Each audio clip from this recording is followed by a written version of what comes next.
Salam, hər vaxtınız xeyir olsun. Bugün sizinlə biokimyadan 4-cü videomuza başlayırıq artıq. Maddələr mübadiləsi olan hissənin artıq ikinci 100-dən sona qədər olan hissəsinə baxacağıq bugün. Başlayaq 101-ci sualdan. Bitki hüceyrəsində baş verən hansı proses xlorofilin olmasından asılı deyil? Mən xlorofil sözü görürəmsə, bilirəm ki, burada fotosintezdən söhbət gedir.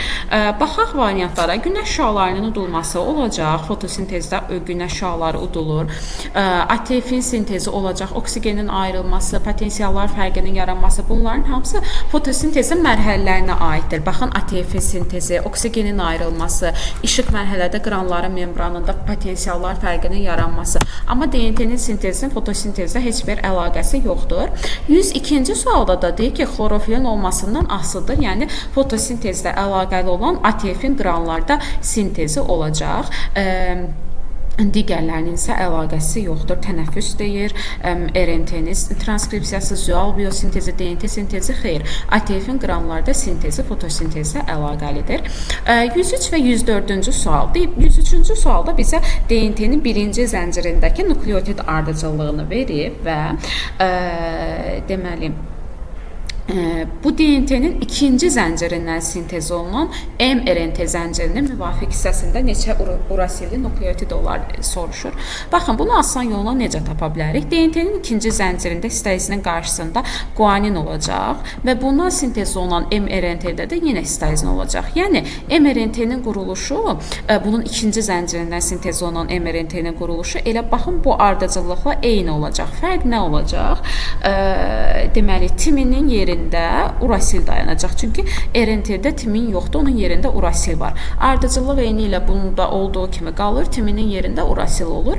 Bizdən də elə urasil soruşur. Bir dənə timin varsa, demək bir dənə də urasil olacaq. Cavab olur B variantı. Bax, deməli, 104-cü sualda da deyib ki, mRNT-nin ardıcıllığı belədir. Bu mRNT-nin sintezi olunduğu DNT zəncirinə komplementar olan hissə, bu da eyni ilə onun kimi olacaq. Misal üçün, histazinin qarşısında dayanacaq guanin, DNT. Həmin DNT-nin ikinci zəncirində yenə histazin. Yəni, bununla eyni olacaq. Sadəcə, urasilin yerində timin olacaq. Deməli, bir dənə urasil varsa, bir dənə də timin olacaq. Cavab olacaq A variantı. 105-ci suala baxaq. Hüceyrədə yağ və karbohidratların tam parçalanmasında ortaq xüsusiyyət. Deməli, bu yağ və karbohidratlar parçalandıqda hər ikisində eyni olaraq nə yaranır? Ona baxacaq. Məsələn, burada deyir amin turşusu. Amin turşusu zülalda yaranır. İstiliyin udulması xeyr. Parçalanmada istilik udulmur, əksinə ayrılır. Oksigenin ayrılması da deyil, udulma ümumiyyətlə yoxdur. Parçalanma deyir, çünki burada CO2 və su yaranır. Cavab C variantı. Genetik kod anlayışını hansı terminlə əvəz etmək olar? Genetik kod başqa sözlə triplet, kod, triplet eyni anlayışdır. Triplet kodu da eyni ilə genetik kod deyə bilərik. Yəni, hər ikisi 3 nukleotiddən təşkil olunub.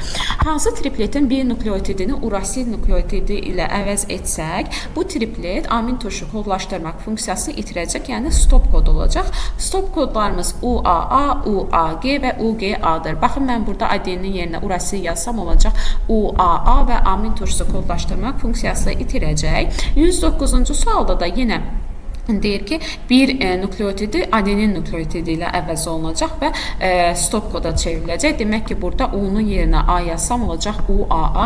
Cavab olur A variantı.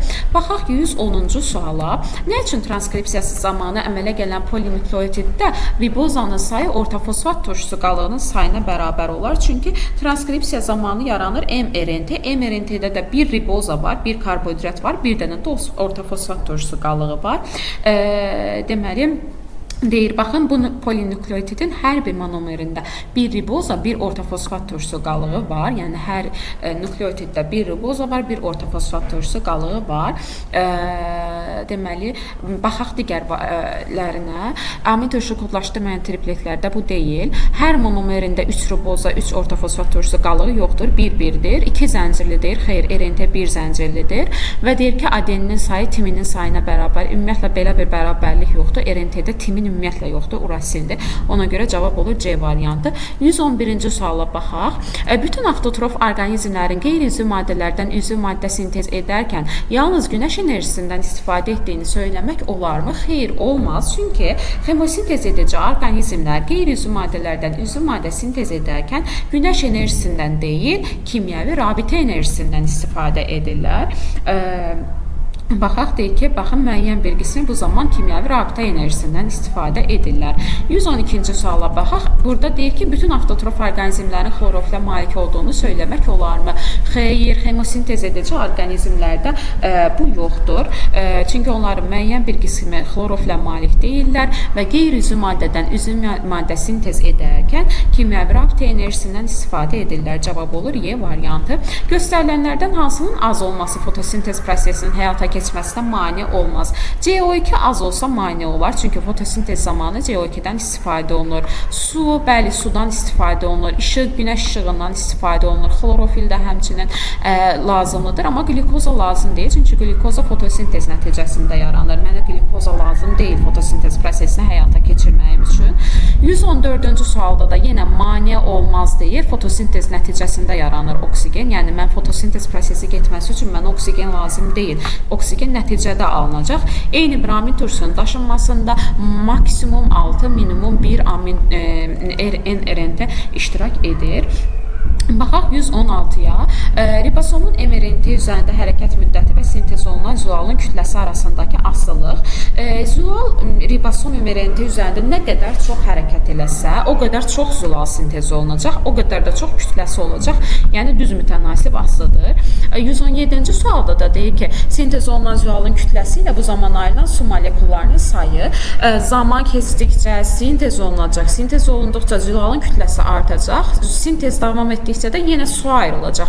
Yəni zülalın kütləsi artdıqca elə su molekulunun kütləsi də ayrılacaq. Məsələn, bir mol zülal sintez olundu. Belə deyək də, en sıx bir qədər su ayrılmır amin turşusu sayından bir əksik. Yəni zülal sintez olundu. Neçə amin turşusundan ibarətdirsə, onun sayından bir əksikdə zülal sintez olundu. Vurduq 18-ə, belə də hesablayıb tapa bilərsiniz. Yəni sintez davam elədikcə su da sintez olunur. 118-ci suala baxaq. Deyir ki, X canlısı bir hüceyrəlidir və xemotrof yolla qidalanır. Demək ki, bu xemosintez edici bakteriyaları nəzərdə tutur. Hidrogen, azot, dəmir, kükürt bakteriyaları bura aid ola bilər. Üzvü maddələri qeyri-üzvü maddədən hazırlayır. Bəli, bu düzgündür. Üzvü maddələri yalnız üzvü maddədən hazırlayır. Yanlışdır. Enerji mənbəyi kimi günəş enerjisindən deyil, kimyəvi rabitələr enerjisindən istifadə edir. 4-də aid olacaq. Siyanobakteriya deyil, dəmir və ya kükürt bakteriyası ola bilər. Cavab olacaq 1, 4, 6, yəni C variantı. 119-cu suala baxıram. 5 növ azotlu əsas iştirak edir. Yəni həm DNT-ni, həm RNT-ni nəzərdə tutur. Bu transkripsiyadır. Transkripsiyada DNT, mRNT iştirak edir. Transliyasiyada iştirak etmədiyi üçün bunu götürmürəm mən. Deməli, mən biri aid eləyəcəm transkripsiyaya. Prokaryotlarda bilavasitə sitoplazmada baş verir. Hər ikisi prokaryotlarda membran quruluşlu orqanoidlər olmadığı üçün deməli burada hər ikisinə aid olacaq. Amin turşular bir-birinə birləşir. Yəni zülalın sintezi nəzərdə tutulur. Bu artıq transliyasiyadır. 3 burada olacaq. Xloroplastlarda baş verir hər ikisi. Polinukleotid sintez olunur. Transkripsiyada deməli DNT-dən mRNT sintez olunur. Ona görə aiddir bura. mRNT-də polinukleotiddir. Ribosomun iştirakı ilə baş verən isə transliyasiyadır. Birinciyə aid olacaq 1-5, ikincidə 3-6, üçüncüdə isə 2-4 cavab olur Y variantı. Bitki hüceyrəsindəki sadalanan molekulların hansının hidrolizi nəticəsində nukleotid alınmaz? Bu ATF-dən, DNT-dən və mRNT-dən alınır. DNT, mRNT polinukleotiddir. Monomerləri nukleotidlərdir. Ferment zülaldır. Deməli, onun monomeri amin turşudur. Nişastıda da deməli polisaxariddir. monomer olacaq monosaxaridlər, yəni bura aid olacaq 1, 3, 5-də alınar, alınmaz 2, 4 cavab olacaq A variantı. ATF-də də həmçinin adenin azotlu əsası var, riboza var, H3PO4 var. Ona görə 5-i də götürmürəm. Cavab olur 2 və 4. 121-ə baxıram. 51 amin turşusundan ibarət olan zual zəncirinin transilyasiya müddəti. Transilyasiya müddətini 5-də 1, 6-da 1 saniyə götürürük. 51 vurulsun 5-də 1, 51 vurulsun 6-da 1. Cavab olacaq. Deməli 51 5-də 1-ə vuranda 10,2, 6-da 1-ə vuranda isə 17/2 ixtisar gedir. 8,5. 8,5 saniyə, 10,2 saniyə. Cavab B variantı. 122-ci suala baxıram. Heyvan hüceyrəsində əmələ gələn ümumi ATF enerjisinin neçə faizi bilavasitə sitoplazmada əmələ gəlir? Ümumi ATF enerjisi dedikdə deməli bu energetik mübadilənin tam parçalanmasını nəzərdə tutacağıq. Ümumilikdə oksigensiz mərhələdə 2 mol ATF, bir dəqiqə enerji ilə bunu yazım ki, rahat yadımızda qalsın. Glikoliz, yəni oksigensiz mərhələdə 80 kilojoule ATF enerjisi yaranır glikoliz zamanı. Amma oksigenli parçalanma zamanı ümumilikdə 2600 kilojoule enerji yaranır. Onun 1440 ATF-ə aid olur. İndi bu ümumi enerjini 1440 + 80 1520 eləyir. 1520 kilojoule enerjinin neçə faizi sitoplazmada əmələ gəlir? Sitoplazmada əmələ gələn deməli bir dəqiqə sual faizi. Sitoplazmada əmələ gələn oksigensiz mərhələ nəzərdə tutulur. Yəni 80 kilojoule enerji. Faizi də tapanda 80 vurulsun 100 bölünsün 1520 olur. Cavab da olur təxminən 5%, yəni B variantı. B variantı. 123-ə baxaq. Deyəsən bunu oxşardı. Yenə ümumi ATF enerjisinin, yəni 1520-nin bu dəfə də yazacağıq. Neçə faizi? 1520-nin neçə faizi? Burada da vurulsun işarəsi. Neçə faizi mitoxondrilərdə əmələ gələr? Yəni mitoxondrilərdə əmələ gəlir deyirsə, oksigenli parçalanma nəzərdə tutulur. Oksigenli parçalanmada 1440 kilojoule enerji yaranır. Deməli, faizlə hesablayıb tapanda da 152 vur x böl 100 bərabərdir 1440. 1440 vuracam 100-ə böləcəm 1520-yə. Hesablayanda cavabı tapacağıq 95%, təxmini tam rəqəm alınmır. Zual molekulun transilyasiyası zamanı kimyəvi elementlərinin nüvələrinin tərkibində 2000 proton olan su molekulları əmələ gəlmişdir. Gəlin tapaq, su molekulunda, yəni H2O-da ümumilikdə 10 proton var. 2000 protonu mən bölürəm 10-a, tapım ki, neçə mol su yaranıb? Tapıram ki, 200 mol su yaranıb. Və 200 mol su yaranıbsa, burada 201 deməli amin turşu var. Vaxtı da soruşanda 201-i vuracam bir dəfə 5-də 1-ə, bir dəfə də vuracam 6-da 1-ə. Cavab olur 33,5, 40,2 Y variantı. Baxaq 125-ci sualı. Yenə deyir 2000 proton olan su molekulu əmələ gəlmişdir. Nisbi molekul kütləsinə soruşur. Demək 200 mol su yaranır. N-1 qədər su ayrıldığı üçün mən N-i 201 tapıram. Yəni 201 amin turşusundan təşkil olunub. 201-i də vururam 110-a eləyir 22110 nisbi molekul kütləsi. 126-cı sualda isə deyir ki, oksigenli parçalanma zamanı ATF-in sintezinə 11520 kilojoule enerji sərf olunmuşdur. Bu zaman neçə mol glikoza parçalanıb və cəmi neçə mol ATF əmələ gəlmişdir? Gəlin tənasüb quraq. Glikozanın oksigenli parçalanması zamanı 1 mol glikoza parçalandıqda ATF-in sintezinə 1440 kilojoule enerji sərf olunur və 36 mol ATF əmələ gəlir. İndi bizə deyir ki, x mol ATF parçalanıb və 11520 kilojoule enerji sərf olunub və x qədər də ATF əmələ gətirib. Yəni məndən həm glikozanın sayını soruşur, neçə mol glikoza parçalanıb, həmçinin neçə mol ATF yaranıb onu soruşur. Bu deyəsən 11520-ni 1440-a böləndə 8 eləyir. Demək bu da 8 dəfə artıq olacaq. Bir dəqiq hesablayaq. Bəli, olacaq 8 mol glikoza, həmçinin 36-nı da vururam 8-ə, o deyilir 288, cavab olur D variantı. D variantı. 127-ci suala baxaq. Uşaq biz quyruğunun əzələ fəaliyyəti və yetkin insan asqaridinin əzələ fəaliyyəti bu bizə nəyi deyir? Bunlar anaerob canlılardır. Yəni energetik mübadilənin burada ancaq oksigensiz mərhələsi olacaq və bununla da tamamlanacaq. Və deyir əzələ fəaliyyətinə. Əzələ fəaliyyəti mənə onu deyir ki, ATF enerjisindən söhbət gedir burada. Gəlin tənasüb quraq yenə. ATF enerjisindən 80 kJ enerji sərf olunur. Çünki 2 mol ATF yaranır. 1 mol ATF yarandıqda 40 kJ enerji. Yəni ümumilikdə yaranan 200 kJ enerjinin 80 kJ ATF olur. Və indi 80 kJ ATF olanda 180 qram glikoza parçalanmış olur. İndi 200 kJ sərf olunubsa nə qədər olar? 200 vur 180 bölünsün 80-ə. Tənasübü qururam. 180 vur 200 bölünsün 80 bərabər olur 450 qrama. 128-ci sualda isə yenə eynidir. Eyni tənasübü quracağıq. Bu dəfə molla. Deməli yazacağıq. Gəlin yazaq. 80 kJ enerji sərf olunduqda 1 mol glikoza parçalanmış olur. Bəs 400 kJ enerji sərf olunubsa X, deməli 5 mol glikoza 400 bölünsün 80 bərabərdir 5-ə. 5 mol glikoza demək ki parçalanıb. 129-a baxıram. 2 dəqiqə ərzində 268,8 litr oksigen əmələ gətirən bitkinin yarpaq sahəsi nəyə bərabər olmalıdır? Baxın, mənə dəqiqə verib, T verib və yarpaq sahəsini soruşur S. Demək ki, burada M bərabərdir S vur T düsturundan, yəni fotosintezin məhsuldarlığı düsturundan söhbət gedir. S vurulsun T. Deməli, məndə burada T var. T bərabərdir 2 dəqiqə. Mən amma bu dəqiqəni saata çevirəcəm. Yəni 2 bölünsün 60 şəklində yazacağım. Çünki həllində mənə elə lazım olacaq. Bir dəqiqə. T bərabərdir 2 böl 60. Aha. Mənə indi burada M-i tapmaq lazımdır. T var, S-i soruşur. Mən M-i tapmalıyam. M-i də hardan tapıram?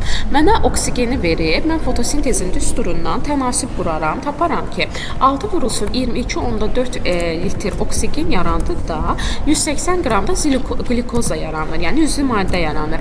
İndi 268,8 litr oksigen yaranıbsa, X qədər də glikoza yaranır.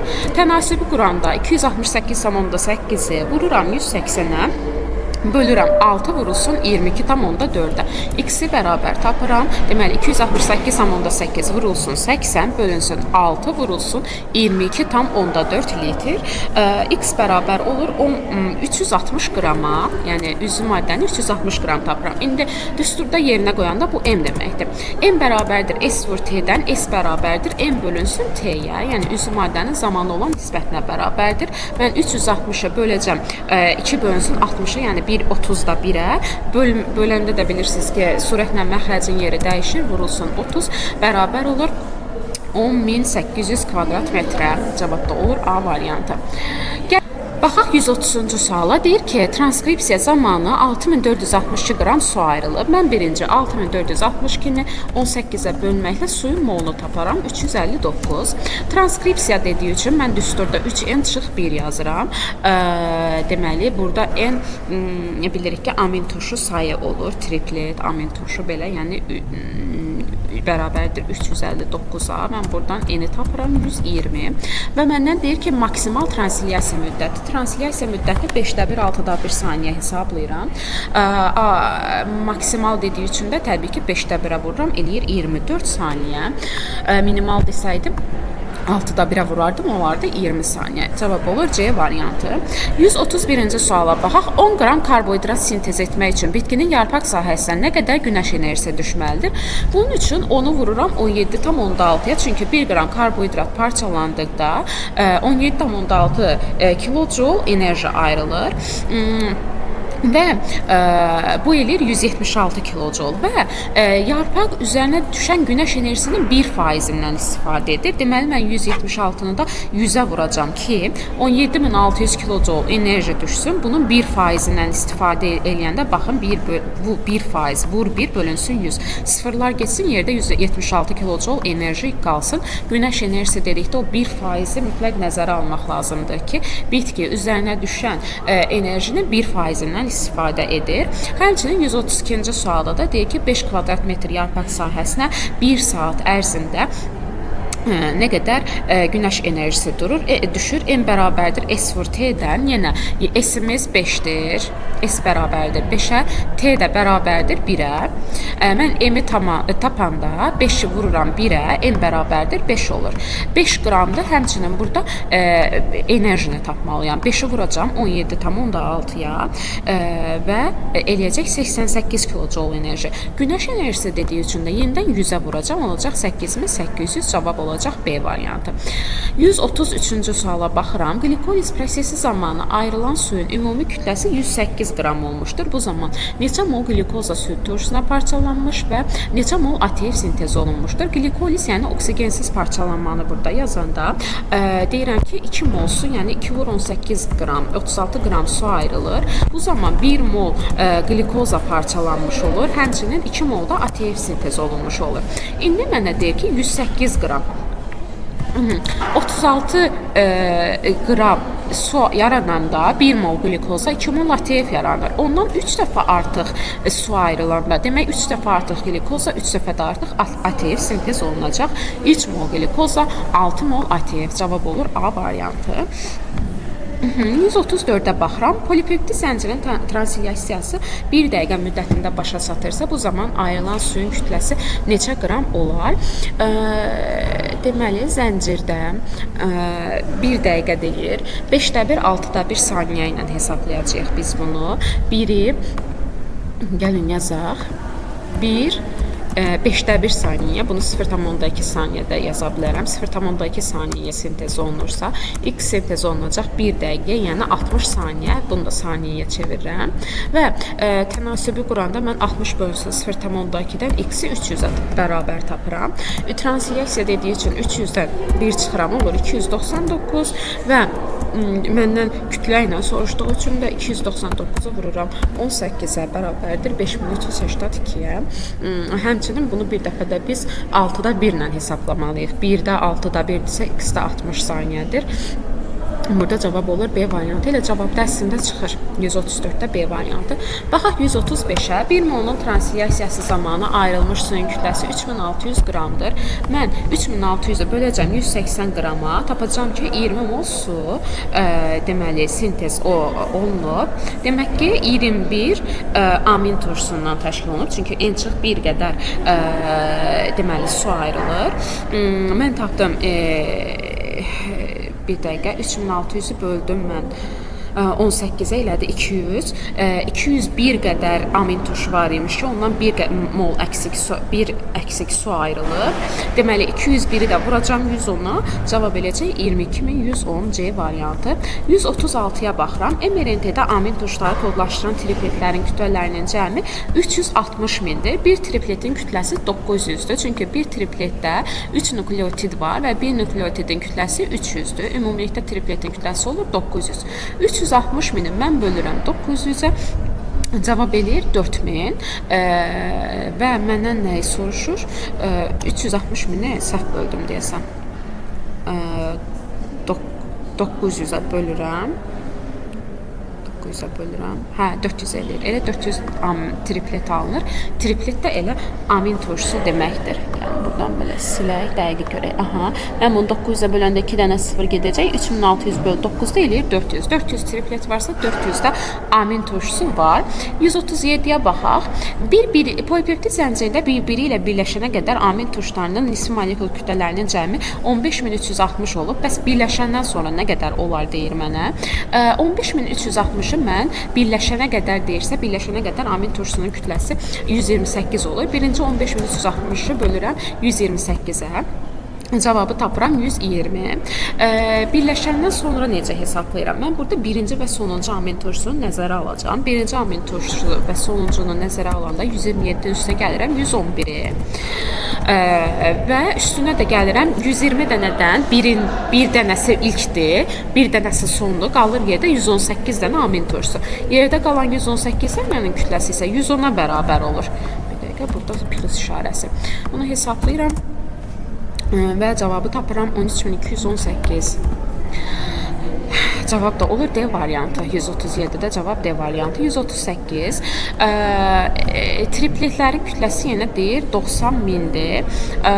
Bu emerenti üzərində sintez olunan zülalın orta nisbi molekul kütləsi soruşur. 90 mini yenə böləcəyik 900-ə. Bir tripletin kütləsi 900-dür. Bu 2 sıfırlar gedəcək. 900 bölünsün 900-dür və 100-ü vururam 110-a eləyir 11.000. 138-də cavab olur Y variantı.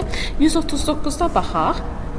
Oksigenli parçalanma zamanı əmələ gələn bütün enerjinin protonların ATF sintetaza kanalından keçməsi hesabına hasil olunması nəzərə alınarsa, 1 mol hidrogen kationu keçərkən ayrılan enerjinin nə qədəri ATF molekullarının sintezinə sərf olunar.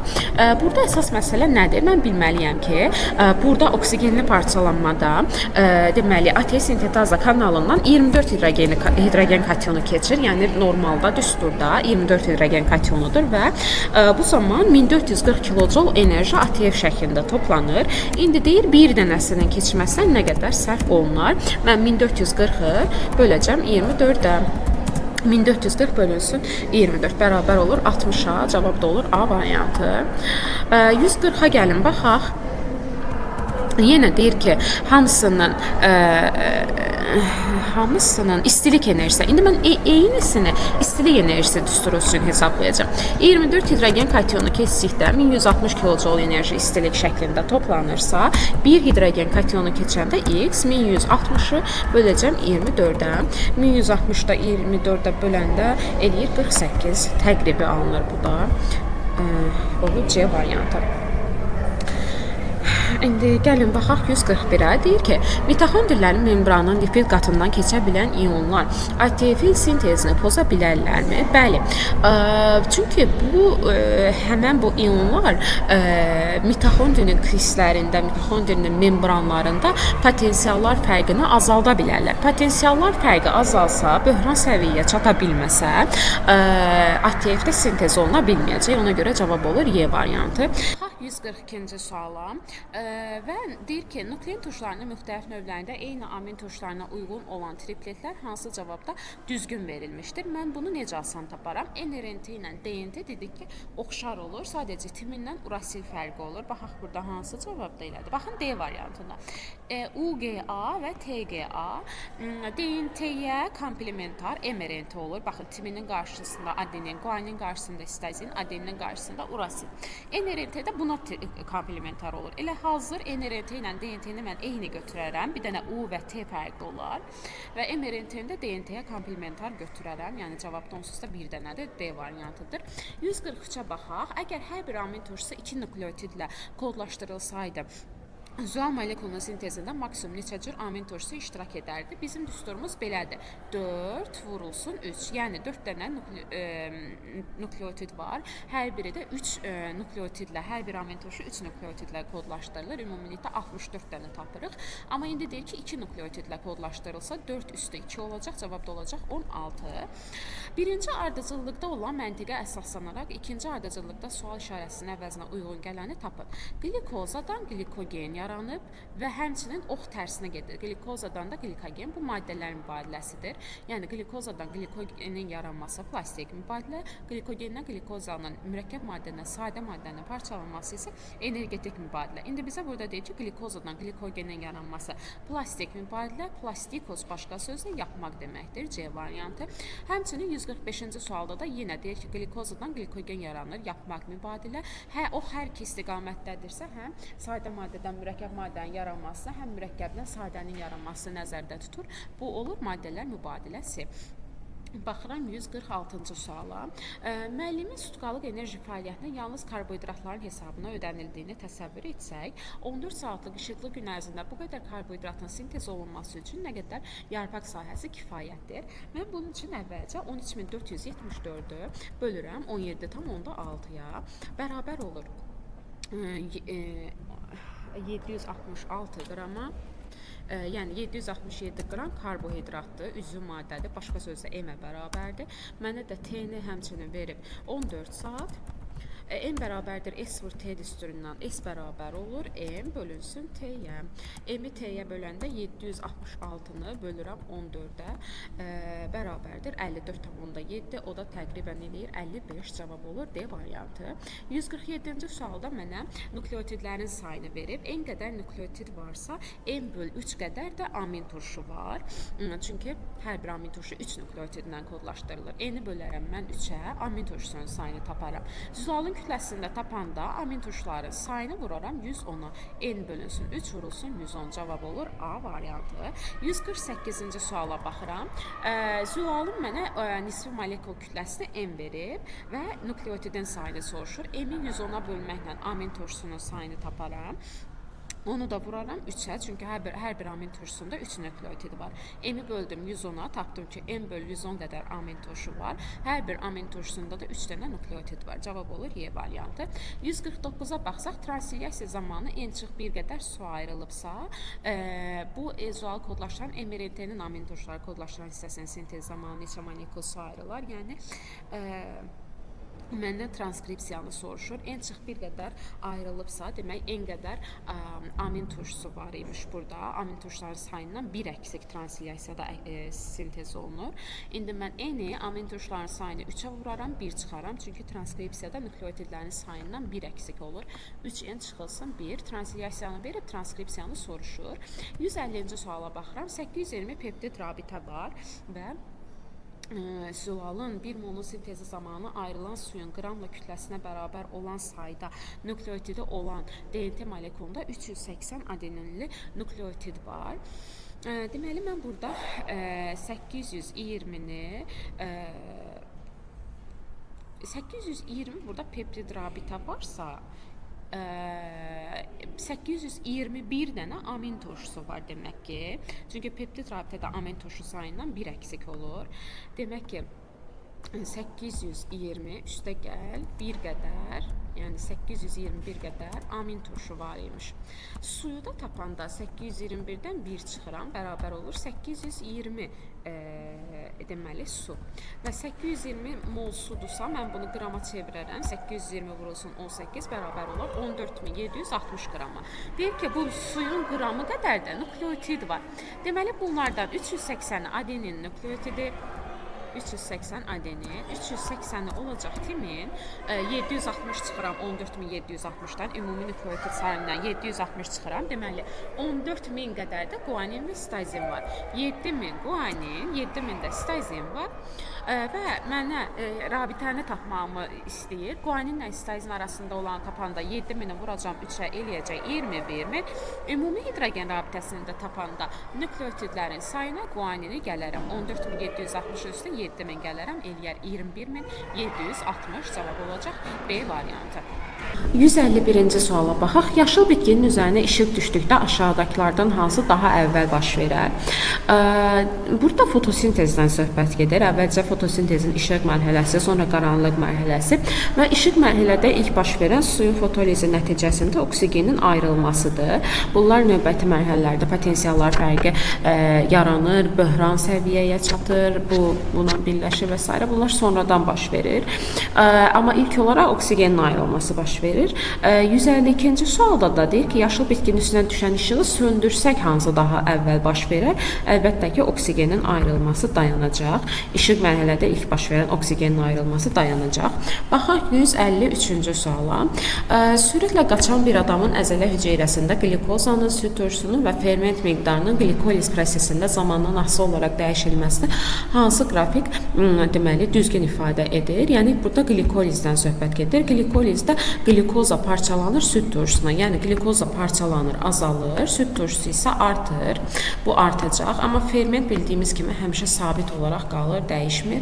İndi birincinin azalıb, ikincinin artdığı qrafik və üçüncüdə sabit qalır, Y variantındadır. 154-ə baxaq. Fotosintez zamanı sintez olunan özü maddənin malik olduğu enerjini Y ilə işarə etsək, onda Y vurulsun 100 nədir? Biz bilirik ki, yarpaq deməli bitki üzərinə düşən günəş enerjisinin 1%-dən istifadə edir. Demək ki, bu yarpağın səthinə düşən günəş enerjisiymiş ki, bitki bunun baxın 1%-dən istifadə edib, vur 1 böl 100 və yüzlər ixtisar gedəndə qalmırmı yerdə Y? Bitki bundan istifadə edib, sadəcə Y qədər istifadə edib, cavab olur D variantı. 155-ci sualda da onun əksini deyir. Günəş enerjisi miqdarını Y deyir, onda Y bölünsün 100, Y vur 1 böl 100 deməkdir. Yəni günəş enerjisinin 1%-dən istifadə edənlərdir. Deməli, fotosintez zamanı sintez olunan üzvü maddənin malik olduğu enerjidir. Cavab olur B variantı. 156-cı suala baxaq. mRNT-nin amin tuşlarını kodlaşdıran hissəsinin orta molekul kütləsinə əsasən onun kodlaşdırdığı zülalın orta molekul kütləsi hansı düsturla ifadə olunur? Deməli, mRNT-nin kütləsinə mən əvvəlcə 900-ə bölərəm. Çünki bir tripletin kütləsi 900-dür. Taparam görüm neçə triplet, neçə amin turşu var bu zülalda. mRNT-nin kütləsini bölürəm 900-ə, amin turşunun sayını tapıram və onu da vururam 110-a. Çünki zülalda bir amin turşusunun kütləsi 110 hesablayırıq. Deməli, mRNT-nin kütləsini bölürük 900-ə, vururuq 110-a. 157-ci suala baxaq. Oksigenli parçalanma tənəffüs zamanı buraxılan karbon qazının miqdarı ilə oksigenin miqdarının asılılığı hansı qrafikdə düzgün verilmişdir? Deməli, tənəffüs zamanı oksigen udulur, karbon qazı buraxılır. Buna görə də oksigen artdıqca, tənəffüs zamanı oksigen artdıqca, oksigen istifadə olunduqca havaya buraxılan karbon qazının da miqdarı artacaq. Yəni udulan oksigen artırsa, karbon qazı da artır. 158-ci suala baxaq. DNT molekulunda ölçüsü adeninli nukleotidin ölçüsünə bərabər olan nukleotid olmasaydı, yəni guanin olmasaydı, üzünü köçürülmə prosesində neçə növ azotlu əsas iştirak edərdi? Üzünü köçürmə prosesdə transkripsiya prosesidir. Burada DNT, mRNT iştirak edir. Guanin olmasaydı həmçinin sitazin də olmayacaqdı. Üzünü köçürmə prosesində 5 növ azotlu əsas iştirak edir. Bunlardan ikisi olmasa 3 növ azotlu əsas iştirak edər. 159-a baxaq. Amin turşularını kodlaşdıran 240 nukleotiddən ibarət olan qəlib əsasında baş verən zülal transliyasiyasına nə qədər maksimum vaxt sərf olunur və bu zülalın orta nisbi molekul kütləsi neçəyə bərabər olar? Mən nukleotid sayını əvvəlcə 3-ə bölərəm. Bilirəm ki, bir amin turşusunda 3 nukleotid var. 240-ı böldüm 3-ə bərabərdir 80. Maksimum vaxtı soruşduğu üçün bilirik ki 5-də 1, 6-da 1 saniyəyə baş verir transliyasiya. 80-i vuraram 5-də 1-ə. Və taparam 16. Nisbi molekul kütləsini də tapanda 110-a vuraram. Yəni 16 saniyə və 8800-də kütləsi olar. Cavab olar A variantı. 160-cı suala baxaq. Uyğunluğu müəyyən etməyimizi istəyir. Transliyasiyaya aid olanları bura, transkripsiyaya aid olanları bura. Hər ikisi üçün ortaq olanları da Y hissəsində yazacağıq. Deməli, mitoxondri və plastidlərdə baş verir. Hər ikisi həm mitoxondrilərdə, həm də plastidlərdə baş verir. Təbii ki, eukaryot orqanizmlərdə RNT-nin hər 3 növü sintez olunur. RNT-nin növləri transkripsiyada sintez olunur. Ribosomlarda baş verir transliyasiya. Bilavasitə DNT-nin iştirakı ilə baş verən təbii ki, transkripsiyadır. Transliyasiyada iştirak etmir. RNT-nin hər 3 növü iştirak edir transliyasiyada, transkripsiyada ancaq mRNT-dir. Həmçinin deyir polimer maddələr əmələ gəlir. Hər ikisində transkripsiyada, transliyasiyada da polimer maddələr əmələ gəlir. Burada züral sintez olunur, polimerdir, transkripsiyada mRNT yaranır, bu da polimerdir. Ona görə hər ikisinə aid olacaq. X-də 3-5, Y-də 1-6, Z-də isə 2-4 olmalıdır. 3-5, 1-6, 2-4 C variantındadır. Cavab olur C. Baxaq 161-ci suala. Eukaryot canlıların mRNT-sində yalnız RNT-yə xas olan azotlu əsasa malik nukleotidlə başlayan neçə növ triplet amin turşuların kodlaşdırılmasında iştirak edir? Yalnız RNT-yə xas olan azotlu əsas, DNT-də olmayan azotlu əsas urasil azotlu əsasıdır və bununla başlayan triplet sayı 16 ədəddir. Ümumilikdə 64 triplet yoxdurmu? Onlardan 16'sı adenindən, 16'sı guanindən, 16'sı histazindən, 16'sı da urasindən başlayır RNT-də. Və bu 16'sından mən 3 dənəsini çıxıram. Çünki deyir neçəsi amin tuşunun kodlaşdırılmasında iştirak edir. UAA, UAG və UGA stop kodlar olduğu üçün amin tuşların kodlaşdırılmasında iştirak etmir. 16'dan 3'ü çıxıb cavabı alıram mən 13. 162-ci sualda isə deyir ki, ASU kod tripletli RNT-si amin tuşu daşsaydı, onda amin tuşları kodlaşdırmayan DNT tripletlərinin və onların komplementarlarının növ sayının cəmi neçə olardı? ASU NRNT-yə uyğun olaraq mən onun yerində T yazmaqla, urasilit timinlə əvəz etməklə DNT-ni tapıram. Biz dedik ki, NRNT ilə DNT oxşardır, ancaq urasitin timinə görə fərqlənirlər. Deməli, kodlaşdırmayan qalacaqdı 2 dənə. ATT, AST bunlar değil. İndi bunlardan biri kodlaşdıracaq, yerdə qalacaq ikisi və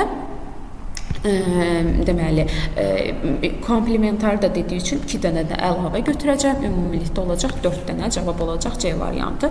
163-cü suala baxaq. Eukaryot canlıların mRNT-sində urasil nukleotidi ilə başlayan tripletlər maksimum neçə növ amin tuşlarını kodlaşdırır? Bu dediyimiz də bayaq ki, 64 dənədən 16-sı urasillə başlayır, 3 dənəsi kodlaşdırmır, 13 dənəsi kodlaşdırır. Nuklein tuşlarındakı neçə nukleotid növü üzünü köçürmə prosesində iştirak edib, ötürülmə prosesində iştirak etmir, DNT iştirak etmir transliyasiya prosesində, transkripsiyada iştirak edir, transliyasiyada yox və o 4 nukleotid növü var, cavab olur D variantı. 165-ci suala baxaq. Eukaryot hüceyrədə sintez olunan hansı maddə molekulu hüceyrədən xaricə çıxa bilər? DNT, ATF və RNT çıxa bilməz, azot əsasları da bunlara aid çıxa bilməz, fermentlər isə təbii ki çıxa bilər. 166-cı suala baxaq. Plastik mübadiləyə aid olan proseslər, plastik mübadilə sadə maddədən mürəkkəb maddələrin yaranması deməkdir. Glikoza mürəkkəbdə ondan sadə maddə yaranıb, bu səhvdir. Nukleotidlərdən nuklein turşusu sadədən mürəkkəb yaranıb, demək 2-ni mən götürəcəm. Zulaldan amin turşusunun yaranması, xeyr, polimerdən monomer yaranıb, burada 3-ü də götürmürəm. Glikozadan nişastanın yaranması sadədən mürəkkəb yaranıb, bunu da götürürəm. 2-4 olur cavab. Baxaq 167-ci suala.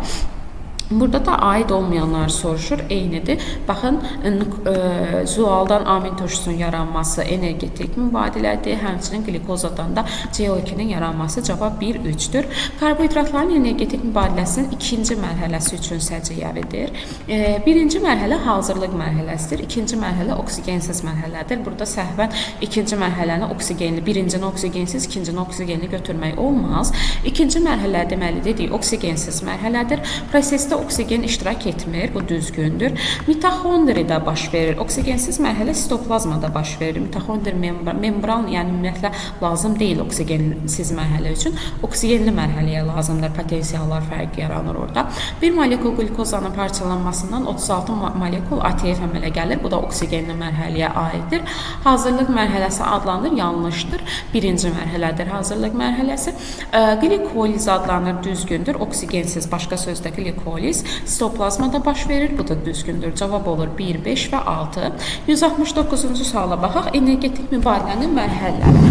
Hazırlıq, oksigensiz və oksigenli mərhələ. Hazırlıq, oksigensiz, oksigenli. Hər üç mərhələ üçün doğru olan ifadələri yazır. Yəni, daha doğrusu doğru olanları seçməyimizi istəyir. Hər üç mərhələdə istilik enerjisi əmələ gəlir. Bəli. Birinci mərhələdə az miqdarda enerji yaranır, istilik şəklində toplanır.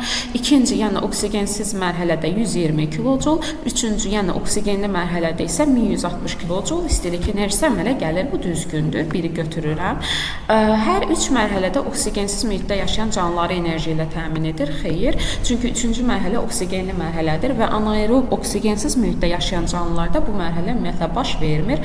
Məsələn, öküz soliteri, insan asqardı bunları, uşaq biz quyruğu bunları götürəcəyik. Təbii ki, yetkin fərd və s. nəzər almaqla. Hər üç mərhələdə üzvü maddə əmələ gəlir. Bəli, bu da düzgündür. Burada məsələn mürəkkəb maddələr sadə maddələrə parçalanma və s. baş vermir hazırlıq mərhələsində. Və burada təbii ki, üzvü maddə yaranır. İkinci, üçüncü mərhələdə də yaranır. Bunun üçüncünü düz götürəcəyik. Hər üç mərhələdə ATF sintez olunur. Bu isə yanlışdır. Birinci mərhələdə sintez olunmur. 169-da cavab olacaq 1 və 3. 170-ci suala baxıram. Bir zoal molekulunun sintezi 20 saniyəyə başa çatır. Bir amin turşu zəncirə birləşməsinə maksimal vaxt sərf olunarsa, həmin zoal neçə amin turşu qalığından ibarətdir?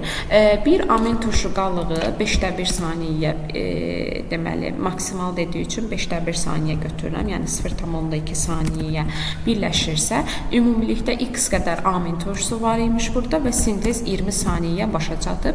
20 bölünsün 0,2 cavab olur 100. Deməli 171-ci sualda da yenə deyir, ribosom mRNA üzərində maksimal sürətlə hərəkət edir. 150 amin turşu qalığından ibarətdir. Bir zolal molekulunun sintezi deməli neçə saniyə tələb edir? Yenə burada maksimal sürət dediyi üçün mən zamanı az götürəcəm. Yəni 6/1 saniyə götürəcəm.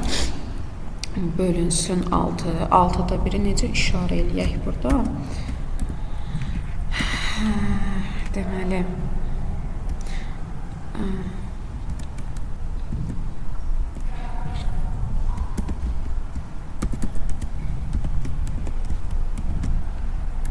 bunu belə başa düşə bilərik 6/1 kimi. Deməli, biri 6/1 saniyə birləşirsə, 150 amin turşusu qalığı da x saniyəyə birləşər. 150 vurulsun 6/1, cavab olur 25. Demək ki, ümumilikdə zoal molekulu 25 saniyəyə sintez olunacaq. Cavab indi baxaq 152-ci suala. 172-ci sual. Ribonukleoza zoalı 124 amin turşusu həlqəsindən təşkil olunmuşdur. Neçə nukleotid bu zoalı kodlaşdırır? Hər amin turşusunda 3 nukleotid var. 124-ü vuracam 3-ə, cavab eləyəcək 372. 173-cü sualda da mənə orta nisbi molekul kütləsini verib 22.000. Mən bunu 110-a bölərəm, taparam 200. Demək 200 amin turşusundan təşkil olunub. Hər amin turşusunda da 3 nukleotid olduğu üçün 200 vurulsun 3 bərabərdir 600-ə. Və 174-cü suala baxıram. 174-cü sualda deyir ki, glikoliz zamanı 72 qram su əmələ gəlmişdir. Bu zaman yaranan ATF molekullarında neçə mol adenin azotla əsas olar? Glikoliz zamanı 2 mol, yəni 36 qram su yaranır normalda və bu zaman 2 molda ATF yaranır. Bəs 72 qram su əmələ gəlibsə, x qədər də ATF yaranır. Cavab eləyib 4 ATF, adenin azotla əsas hər birində 1 ədəd olduğu üçün elə 4 götürürük. Baxaq 175-ci suala. Canlının mRNA-sindəki bütün kod tripletləri adenin nukleotidi ilə başlasaydı 175-dən ta 177-yə qədər bizə eyni şey deyir. Deyir ki, guaninlə başlasaydı, adeninlə başlasaydı və sitazinlə başlasaydı neçə növ kod tripleti olardı? Mən dedim 10-64 deməli ümumilikdə kod tripleti var. mRNA-dən söhbət gedir burada və onlardan 16-sı adeninlə, 16-sı guaninlə, 16-sı sitazinlə, 16-sı da urasillə başlayır, bir yazmıram və bunların hər birində cavab 16 olur. 16, 16, 16. Urasildə də 16-da, amma orada bizə fərqli olaraq nə sual yazır? Deyir ki, neçəsi amin turşusu kodlaşdırmaz, onda mütləq stop kodları nəzərə almaq lazımdır. mRNA 400 nukleotiddən təşkil olunmuşdur. Bu mRNA-nin sintezi zamanı əmələ gələn su molekullarında protonların sayı neçə olar? Bu mRNA-nin sintezidir, yəni transkripsiya zamanı nukleotidlərin sayından bir əksik su ayrılır, yəni 399 molekul su və hər birində də 10 proton var, ona görə 399 vurulsun 10 bərabərdir 3990-a. Deməli 179-a baxıram. Orta nisbi molekul kütləsi 33.000-dir. Zoa molekulunun uzunluğu minimum neçə nanometr olar? 333.000-i əvvəlcə mən 110-a bölürəm. Cavabı tapıram 300 və yəni amin turşusunun sayını tapmaq üçün böldüm 110-a. Uzunluğu minimum dediyi üçün də 0,35-ə bölürəm. 300 vururam. 300 vurulsun 0,35 cavab eləyir 105. 180-ci sualda da 22.000 nanometr, 22.000-dir nisbi molekul kütləsi. 110-a bölürəm, tapıram 200 amin turşu. Minimum dediyi üçün yenə 200 vururam 0,35-ə. İxtisar gedir 2 vur 35 eləyir 70. 180-də də cavab olacaq 70. 181-ci sual. Bir zəncirli zülalın birinci quruluşunun əmələ gəlməsində, peptid rabitənin əmələ gəlməsində neçə amin turşu yalnız bir peptid rabitə əmələ gətirir? Baxın, bu bir amin turşusudur. Belə birləşdi. Bu ikinci amin turşusu ilə, bununla, bir də bununla. Bunlardan baxın ortada olanlar ikincidir, üçüncüdür. Məsələn burada ortada neçə dənə yazıramsa yazım 2 peptid rabitə. Baxın 1 və 2 peptid. Burada da 1 peptid rabitə, 2 peptid rabitə. Ortadakılar 2 peptid rabitə yaranır. Yalnız birinci və sonuncu amin turşu 1 peptid rabitə əmələ gətirir. Ona görə cavab olacaq 2. 182-ci sualda isə deyir ki, 124 amin turşusundan ibarət sual zəncirinin birincili quruluşunun əmələ gəlməsi zamanı neçə amin turşu 2 peptid rabitə əmələ gətirir? Mən birinci və sonuncunu çıxaram, yəni 124-dən 2 çıxaram, cavabı taparam 122. 183-cü suala baxıram. Qlikozanın oksigenli parçalanma mərhələsindən söhbət gedir. ATF molekullarında ortofosfat turşusu qalıqlarının sayını verib mənə və su molekullarının kütləsini soruşur. Ortofosfat turşusu qalıqlarının sayına əsasən mən 36-nı 3-ə bölürəm. Çünki bir ATF molekulunda 3 ortofosfat turşusu qalığı var. Demək ki 12 ATF yaranıb. Normalda qlikozanın oksigenli parçalanmasında 36 ATF yaranmırmı?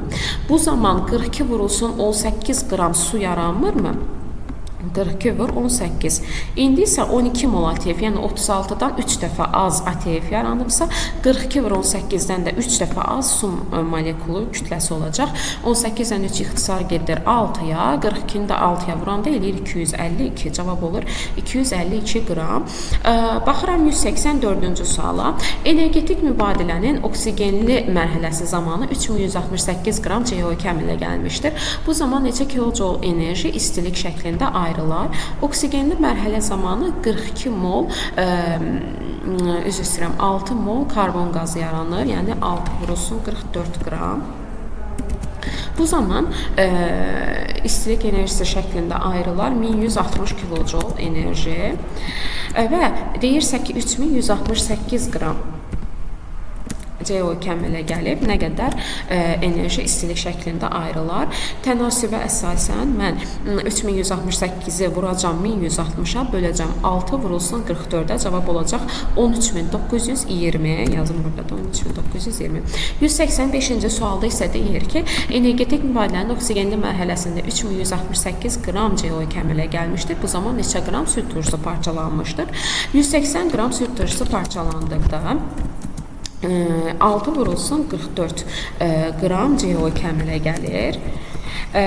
Bəs x qədər demək sual işarəsi qoyum qarışmasın. Nə qədər süd turşusu parçalandıqda 3168 qram CO2 əmələ gələr.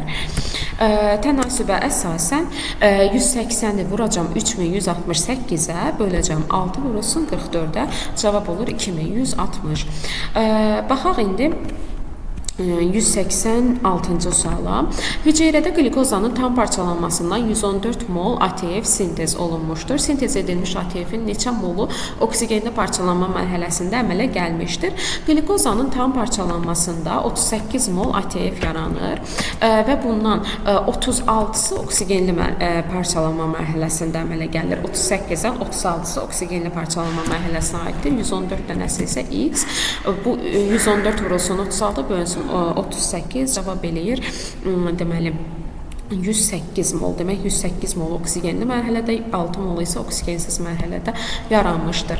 Baxıram 187-ci suala. Burada da deyir ki, neçəsi oksigensiz mərhələdədir? Elə dedik, 6-sı oksigensiz mərhələyə aiddir. 188-ci suala baxaq. DNT molekulunun bir zəncirinin müəyyən sahəsində amin turşu kultlaşdıran 100 triplet var.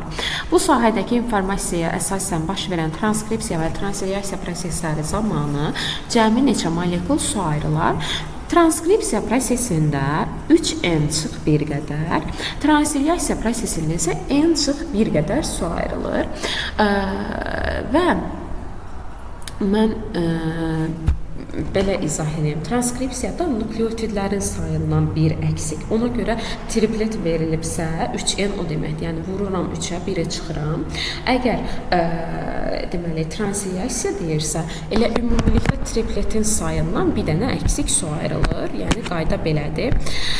İndi mən 3n-1, n-1 düsturları birləşdirirəm, yazıram 4n çıxılsın 2 qədər. Deməli su ayrılar.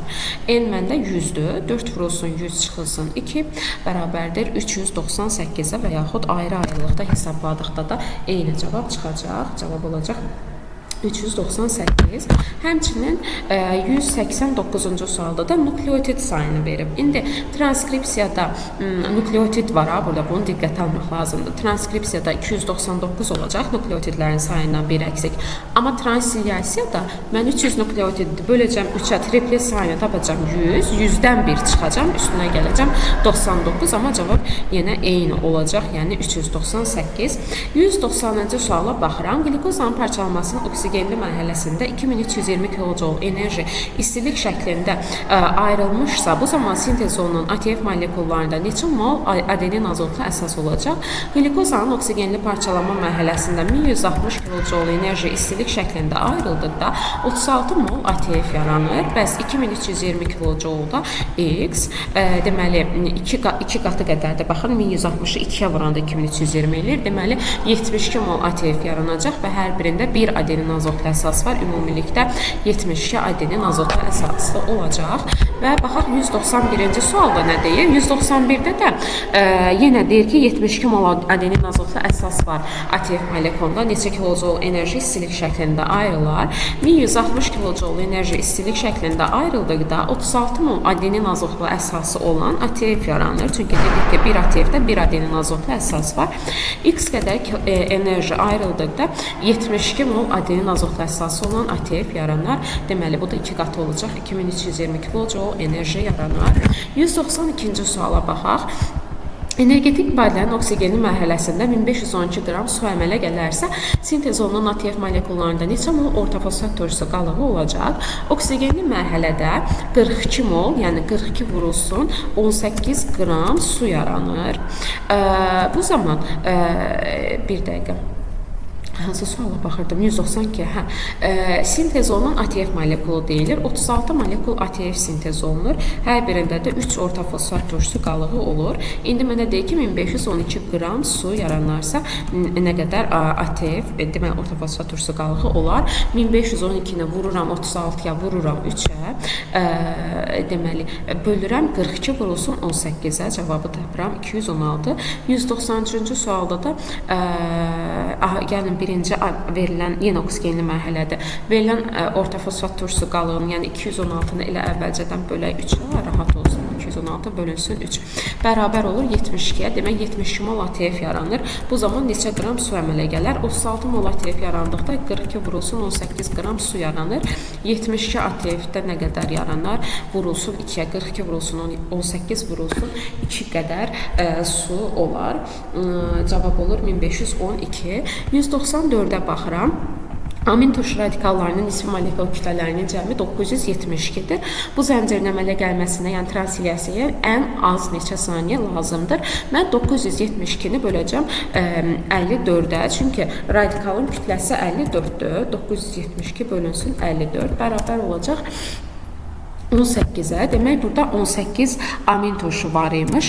Ən az neçə saniyə dediyi üçün 18-i də vururam 6-da 1-ə. Cavabı tapıram 3 saniyə. 195-ci sualda da deyir ki, 1296-dır. Burada 1296-nı bölürəm 54-ə və cavabı tapıram 54-ə bölünəndə 24 bərabər olacaq 24-ə və mənə deyir ən çox neçə saniyə lazımdır? Ən çox dediyi üçün 5-də 1-ə vururam. Bilirsiniz də 5-də 1 6-da 1-dən böyükdür. 24-ü vururam 5-də 1-ə eləyir 4,8 saniyə. Baxaq 196-cı suala. Bitkinin fotosintez prosesi zamanı 10 saat müddətində əmələ gətirdiyi üzvü maddənin malik olduğu enerji 12672 kJ-dur. Bu bitkinin fotosintez edici yarpaq sahəsini kvadrat metrlə tapın. Mənə nə verib? T-ni verib, yazım. T bərabərdir 10 saata. Yarpaq sahəsinə soruşur, yəni SC soruşur məndən və mən M-i özüm tapmalıyım. Mənə nə verib? 12672 kJ enerjiyə malikdir deyir üzvü maddə. Üzvü maddədə nədir? Karbohidratdır və karbohidratı mən 17-16-ya bölməklə bir dəqiqə böl işarəsi yazaq burada. 17,6-ya bölməklə taparam ki, bu neçə qram üzlü maddəymiş ki, parçalanmasından 12.672 kilojoule enerji yaranır. Deməli, bölürəm, cavabı tapıram 720 qram. Deməli, məndə M var, T var, S var. Düsturum nədir mənim? M bərabərdir, S vurulsun T. Yəni, bitki 1 saat ərzində 1 kvadrat metr sahədə 1 qram üzlü maddə yarandır. S-i tapmaq üçün M-i T-yə bölərəm. 720 bölünsün 10-a. Bölünsün 10 bərabərdir 72-yə. Bu qədər 196. 197-ci suala baxıram. Fərz edək ki, alimlər DNT-si yalnız 2 cür nukleotiddən təşkil olmuş canlı orqanizm kəşf etmişlər. Bu orqanizmdə züal sintezi zamanı hər bir amin turşusu 6 nukleotidlə kodlaşdırılarsa, onda amin turşularını kodlaşdıran cəmi neçə müxtəlif birləşmə, yəni kod ola bilər. Qayda belə deyil, uşaqlar, 4 vurulsun 3. Bunun mənası nədir? 4 dənə deməli, nukleotid var. Hər tripletdə də, hər kodda da 3 dənəsi var. Bu belə deyil. İndi deyirlər 2 cür nukleotiddən təşkil olunub. Hər biri də 6 nukleotidlə. Mənim indi 4 dənə yox, 2 dənə nukleotidim var. Hər amin turşusunda 6 nukleotidlə kodlaşdırıram. Yəni 2 üstü 6 ilə. Demək, yenə cavab olacaq 64, eyni qədər. 198-ci suala baxıram. Burada da 3 cür nukleotiddən təşkil olunub canlı orqanizm və hər bir amin turşusu da kodlaşdırılır. Düz 4 dənə nukleotiddən olacaq 3, üstü 4. Bu da eləyəcək 81, ümumilikdə demək 81 kod olacaq. Glikoliz prosesində alınan suyun kütləsi 72 qram olmuşdur. Bu zaman istilik şəklində ayrılan enerjinin miqdarı ATF sintezinə sərf olunan enerjidən nə qədər çox olar? Glikoliz, yəni oksigensiz parçalanmada normalda bilirik ki 36 qram su yaranır. Yəni belə deyək 2 mol, yəni 36 qram su yaranır. Bu zaman 120 kilojoule enerji istilik şəklində ayrılır. 80 kilojoule isə ATF şəklində. İndi məndə su 72 qramdır. Yəni 2 qatı qədərdir. Demək, istilik şəklində ayrılan enerji də 2 qatı qədər olacaq. 240. ATF şəklində toplanan enerji də olacaq 2 qatı qədər, yəni 160. Məndən bunların fərqini soruşur. Deyir, istilik şəklində ayrılan ATF-də nə qədər çox olar? 240 çıxılsın 160 bərabərdir 80-ə. 200-cü sualda da deyir 360 qram glikoza parçalanmışdır. Normalda 180 qram glikoza parçalanmırmı?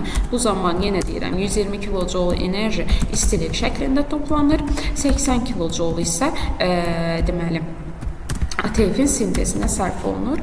İndi 360 qramdırsa yenə 2 qatı qədər olacaq. 240 qədər istiliyə sərf olunacaq. 160 qədər də ona fərqi yenə eləyəcək 80 kilojoule. Baxıram 201-ci suala. 201-ci sualda mənə yarpaq sahəsini verib 3 kvadrat metr. Gəlin bunu silək, görünməsin. Burada heç nə əlavə. Yarpaqların ümumi sahəsi 3 kvadrat metrdir. Bitkinin gün ərzində fotosintez prosesində uduğu karbon qazı və buraxdığı oksigen kütlələrinin zamandan asılı qrafika verilmişdir. Günün uzunluğunu tapın deyir mənə. Maraqlı məsələdir. Baxın. Məndə nə var? S verilib mənə 3 metr kvadrat və M-i mən T-ni soruşulanda yazdım sizin üçün və M-i mən özüm tapıram. Necə tapıram?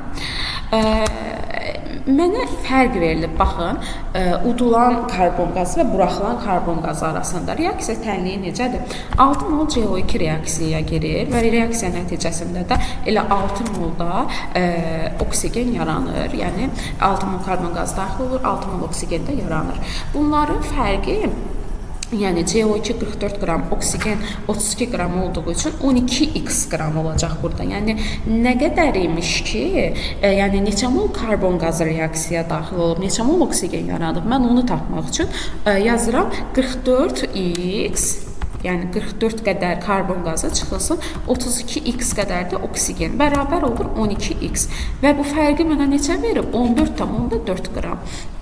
12x bərabərdir 14,4-ə. X-i mən buradan tapıram. deməli 1,2 deməli 1,2 mol CO2 reaksiyaya daxil olub, 1,2 molda oksigen yaranıb. Bu deməkdir.